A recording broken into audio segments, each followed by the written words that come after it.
Hi, this is Scott the Fix-It Guy with 3 dishwasher disasters that you can easily avoid. You don't want to have happen, but they're very common. I do a lot of appliance repair and come to homes where these things have happened and it ends up costing them a lot of money, and hoping this can help you to prevent some of these problems. First one is a really common one. It's where people will tend to leave too much stuff on their dishes when they load it into the dishwasher. And what this does is it allows too much food debris to clog the mechanism. You get some food ends up in the spray arms, the little holes, so the water can't shoot through. Some of it gets into the drain mechanism, and then the dishwasher can't drain. And if a dishwasher can't drain, it won't even start. The first thing it always does tries to drain out any remnant water that's left. And if there's something clogging the drain and it can't get rid of that water, the cycle won't even start, or it might end up stopping midway through the cycle because it can't drain.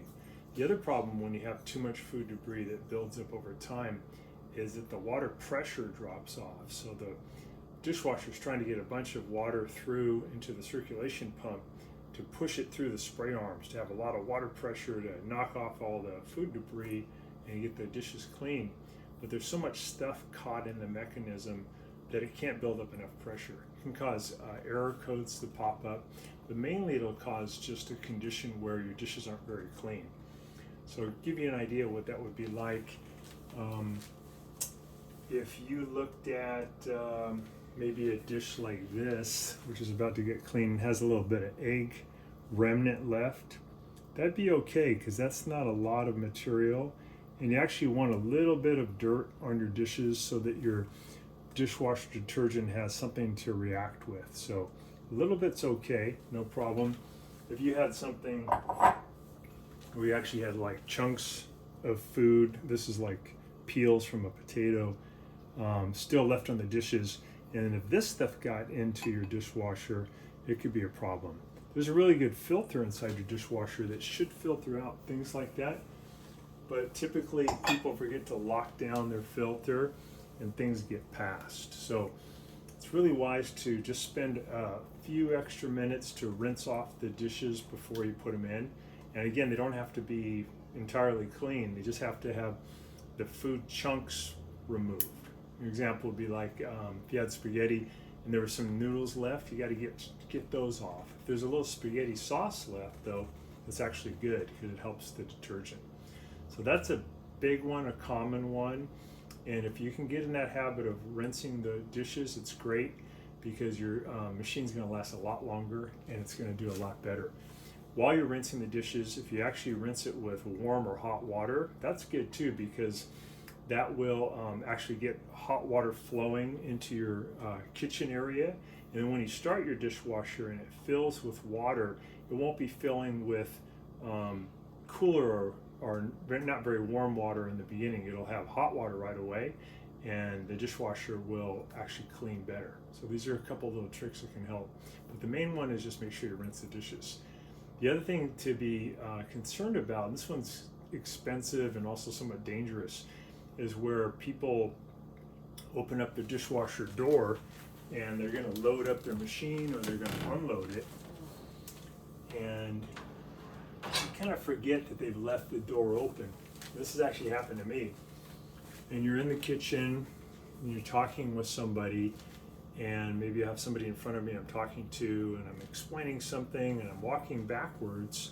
And as I walk backwards, my Achilles tendon, which is a kind of a trip part of your anatomy, pushes into the door, and all of a sudden I lose control over my legs. I fall backwards. Problem is that all my body weight would hit the door, and the door is not designed to hold very much weight at all.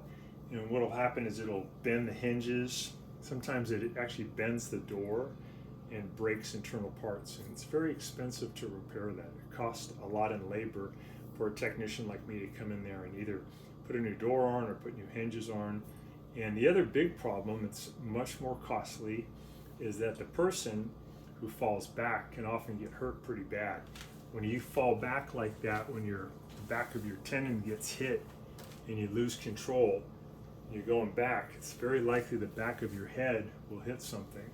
That can cause unconsciousness, even death. So a lot of people break their wrist when they fall back. Really good idea to load or unload your machine and then close the door right away. Some people, what they do is they'll put like a little sticker on the front of their dishwasher door that'll say clean, or if you flip it around, it'll say dirty, and that can help you remember whether it's clean or not.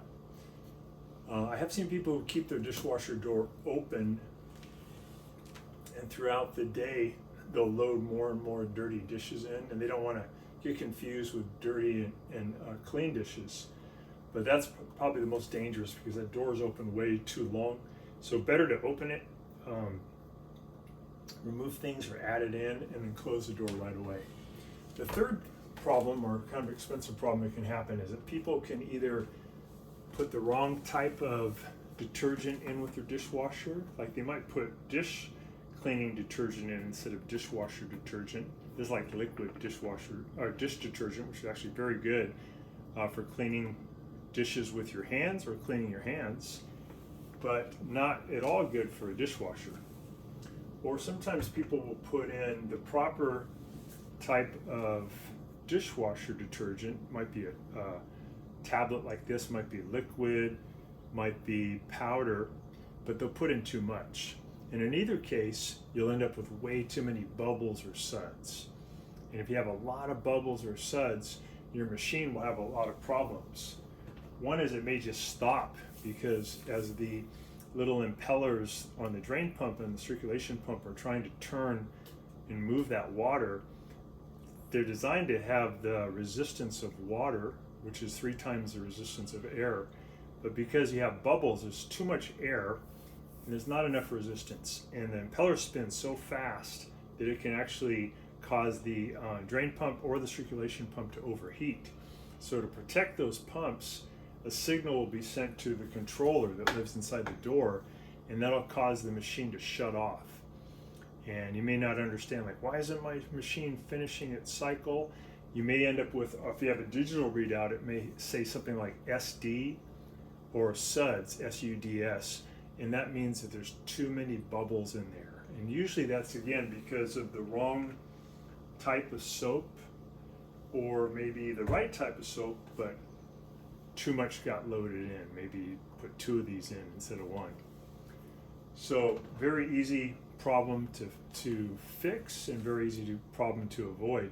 The other not dangerous but expensive portion of the suds problem is that you can get so many bubbles that build up inside the tub area inside here that water leaks out of your dishwasher. The dishwasher is designed to have some water, liquid water in it near the bottom, about that much.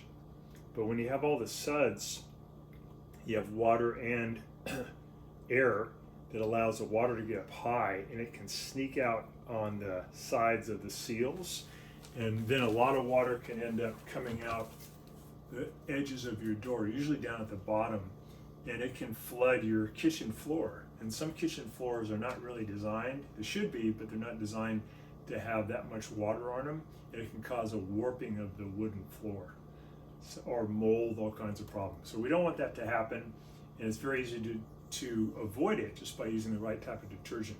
If something ever went wrong, if you had a house guest come over and they did the dishes and they put in the wrong detergent, you have the suds problem. You can see the digital error says suds, or you just see tons of bubbles in there.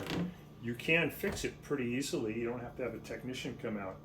First thing to try is to power off the dishwasher and then turn it back on, start a cycle, close the door, or press start, and that will elicit a drain response. So the first thing your dishwasher will always try to do is drain. It'll drain the water out. That'll get rid of a lot of the detergent. But as that drain's spinning maybe too fast against the suds, it may cause another error or cause the dishwasher to stop. But at least you got a lot of the detergent or the suds out of there by doing the drain. The next thing you would do is fill up a pot of water like that, a pot with water, like about this size, and add to it some vinegar. You can use any kind of vinegar you have in your kitchen, and a whole cup would be great.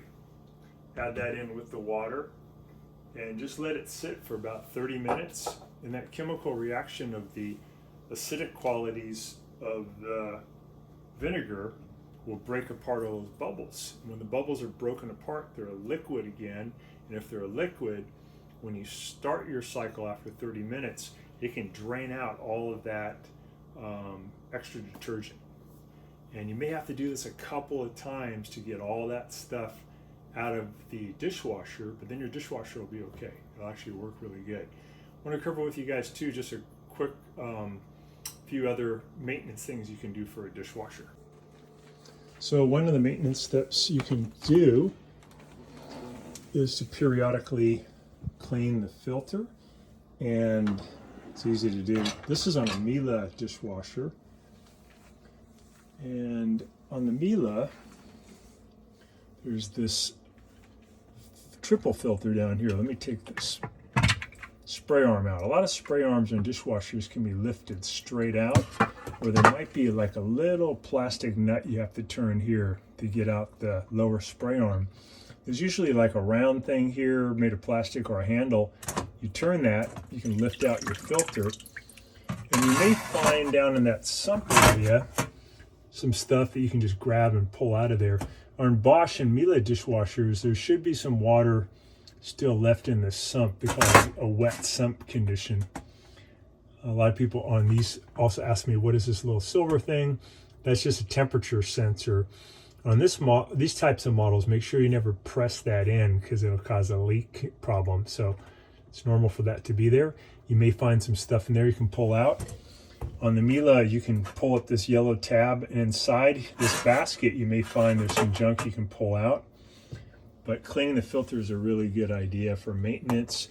The thing that I find that really helps is to make sure once you've done that, that you get the filter in position and work with the handle to make sure it's locked down. Once you have it in position, try to lift it. And if it can lift, it's not locked, and junk will be pulled in to the dishwasher, which is no good because that'll end up inside the mechanism, and the food debris will shoot out into the spray arm, and you'll get caught. And inside these little holes called the jets, there'll be food debris which blocks the movement of the water. And even though your dishwasher is working, it won't be able to clean your dishes because it can't shoot water onto your dishes. So you also have another spray arm on most dishwashers up here on this basket. And on the Miele, it has a plastic nut you can turn, and you can get this off. And then you can clean out these little holes if you find anything caught in there. I've come to a lot of homes where things are caught, and I can just pull that stuff out, and then it works great. You'll notice that there's a kind of a long hole here, and there's actually some stuff caught in there. I would just use something sharp to pull that out. But on a lot of dishwashers, there'll be this thing, or there'll be a little hole here, and that's actually like a water propelled system that helps this spin. So if that's all clogged up, sometimes these things won't spin, and they'll just sit here and shoot water, but you really need these to spin to clean the dishes. So just making sure that all those holes are clean is really good. There's actually a third one up at the top on some models. This one has one at the top that you can clean too. But those are some maintenance tips that can help. And on Bosch dishwashers and Miele dishwashers, sometimes it's good to actually do a cleaning cycle by adding a product. We'll put a link in the description below for this product. But this is the one I recommend for the Miele and the Bosch by Somat. And it's European. I think it comes from Germany, but it's pretty easy to use. You just take off this little peel, you turn this thing upside down, and there's a hook on it, and that hook could just hook over like this. You just want this to be basically pointing down. You close it, and then you'd run a cycle. You wouldn't have any dishes in there. You just run an empty cycle.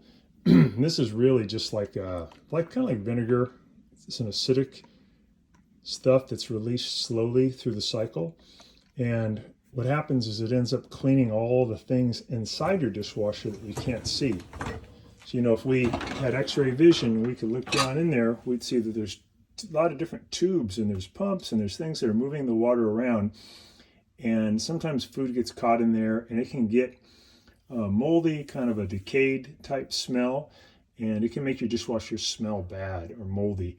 So it's good to use that product maybe every couple of months, and that'll keep it nice and clean.